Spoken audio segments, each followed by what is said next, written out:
In this episode, Hitomi actually slices off a half-man, half-cobra's dick.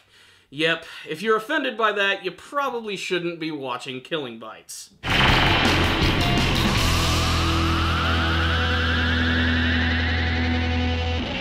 This is it. This is the episode that I think is going to determine if people are going to continue watching the Killing Bites anime series or not. It's just filled to the brim with fan service, violence, and some really disturbing imagery, such as a man who is transformed into a giant cobra monster who tries to rape a woman with his twin reptile schlongs. That is until Hitomi manages to slice them off. This was Killing Bites, another fun episode of the series. Forgive me, this review is going to be a little shorter. I am a little short on time, very busy with things like work and life, so let's just go ahead and jump into this episode. This one was deceptively simple, which honestly works for this show, to be honest. It's basically just another big battle. It's an extension of last week's episode, except this time we have Hitomi going up against the Cobra dude, and we got Erza who is fighting against a very creepy gecko woman. We even get to see the conclusion of the battle between Tiger and Crocodile, which ends up involving Ichinosuke the Hippo Man, and that is something that is really awesome. It's a shame that they don't do more with them in this episode, but we do get to see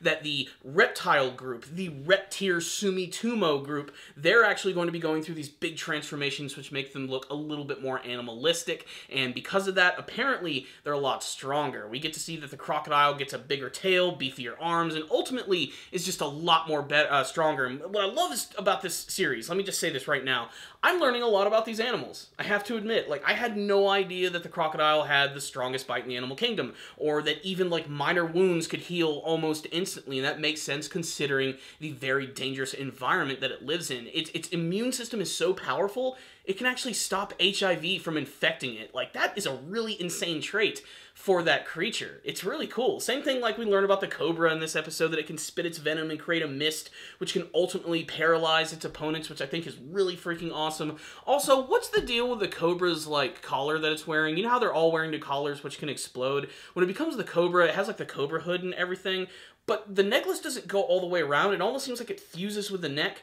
This is either just something that the author of the series didn't care about when he was writing the manga version, and something the anime team also were like, you know what, who cares? People probably aren't going to be thinking about these type of details when they're watching a show which is filled with fan service and animal people, but whatever.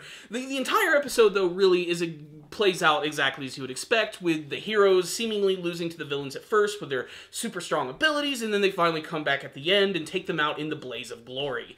But this episode certainly has its memorable moments. I think the best parts of it definitely are Hitomi fighting against the Cobra guy, who has transformed into a much larger version of himself. He looks like freaking Jafar at the end of Aladdin, except even creepier. He's got the cool scar across his eye now, which makes him look even more distinctive, and he's able to move around real quick and use his tail like a giant whip and even crush his opponents and spit venom as well, but Hitomi just makes a fool of him even more so in a scene that is definitely one of the most disturbing of the entire series, when after being paralyzed by his poison, at least that's what he thinks, she's actually just taking a nap, he tries to rape her, and you get to actually see his giant reptilian ding-a-ling.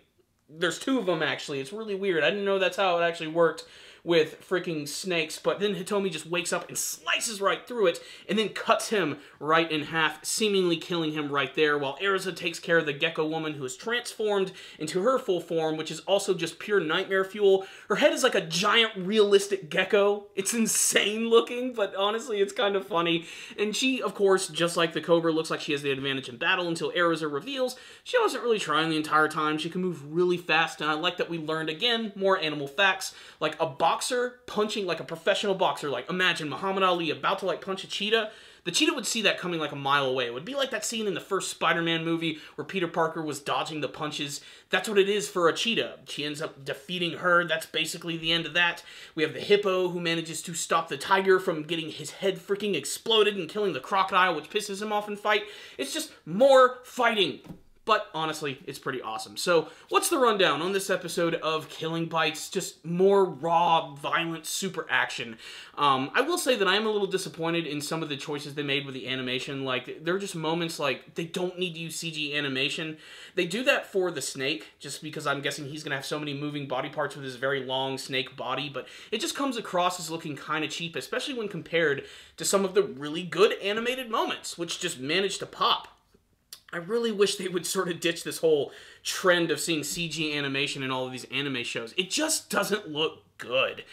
The good thing is it doesn't really detract from this episode right here, which for the most part was, like I said, just raw animal action. It was awesome, you know, just, if you didn't like it before, you're not going to like it now. That's really the only thing that I do have to say. I will say, though, I do love how the episode ended with a really nice cliffhanger with this brand new fighter who's getting ready to come in. She's the one that's actually working under Yoko Mitsukado. It's this gigantic dude wearing a trench coat, and he's going to be awesome. He's like the first wild card character of the series who might actually end up being kind of a threat, and of course, we all want to know what type of animal he's going to be. I cannot wait to see what he's going to be and what those abilities are going to involve, but it's a great cliffhanger ending. We also get to see more of the Ishida clan in action in this episode, and get to see, like, their motivations, like, in this entire battle, and I especially love the concept of all of the fighters on their team not having to give up their lives, because it makes sense. These are people who went through this, like, strenuous, like, surgical procedure to become these therianthropes, which could potentially kill them. Almost like nobody can do this, and if you can pull that off, that's a big deal.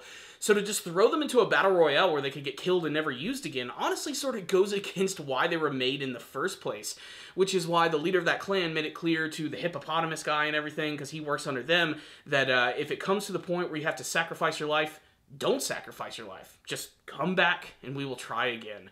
I really do like that concept. It's mixing things up, and it looks like the main characters have joined the right group. The other ones, they all seem kind of crazy, especially those reptile guys, but it looks like they're going to be taken out pretty quickly, especially after this episode right here. So, like I said, if you didn't like it before, you're not going to like it now. This is basically just more of the same, but it's stupid, it's fun, and I really like it. I love all the animal facts. And the battles themselves, while not the best animated things I've seen in the world, they're still entertaining as hell. You gotta like something like that. So there it is, Killing Bites. I think it's going to go down as sort of like a cult anime hit. It's nothing special, but for what it is, it's actually pretty fun. So check it out, guys. I'd love to hear your thoughts about the episode. Tell me all of them in the comment section below, and what you hope to see from the rest of Killing Bites. Thank you guys for watching. Make sure to subscribe to the channel for more, and as always, stay down there, baby.